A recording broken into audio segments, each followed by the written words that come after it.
And we're continuing with the 10th chapter of The Cockatrice Boys by Joan Aiken. By the time the crew of the Cockatrice Belle had cleared and mended a way for themselves across the flat, watery plain of Clackmannan, dusk was falling. The formidable shadowy height of King Seat Hill and Ben Cleach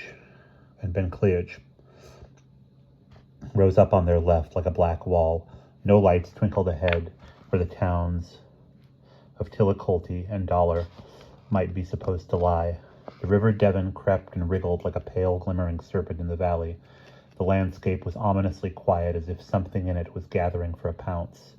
"I don't like it," muttered Colonel Clipspeak to Major Scanty. "It ain't natural for the place to be so quiet. There ought at least to be rooks or gulls or eagles flying about. Tell the men to keep on full monster alert at all times." "Certainly, Colonel. It'd be too bad if the town of Dollar is entirely deserted. It used to be a pleasant little place where I spent time there as a lad." "Oh, you know it, do you, Major? I went to school there. McNabb's Academy, you know."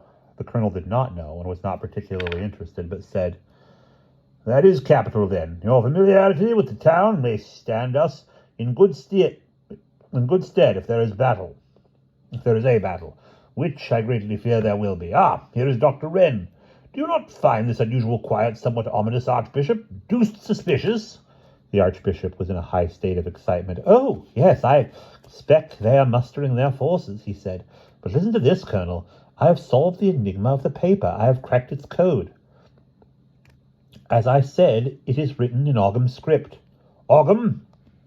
"A mode of writing using lines and crosses employed by the ancient Irish. I dare say Michael Scott may have picked it up, too, since he was a great linguist and polymath." "Gracious me, Archbishop! What does the paper say?" "Oh, well, nothing much that we do not know already. The paper is a kind of testament. Michael Scott asks that his book be interred, not with him at Melrose Abbey, but in what he calls the sacred cave at Sorrow Abbey, so that profane, unhallowed fingers may not unearth and examine its hidden lore, whereby great and terrible mischief might ensue, but where it may rest safe and untouched until the judgment day uncovers all secrets."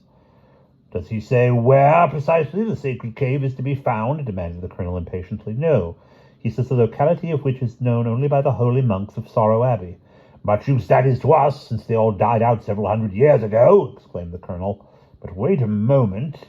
You were saying, Major, that you are familiar with the environment of Dollar and Glen Sorrow?" And we will pause there.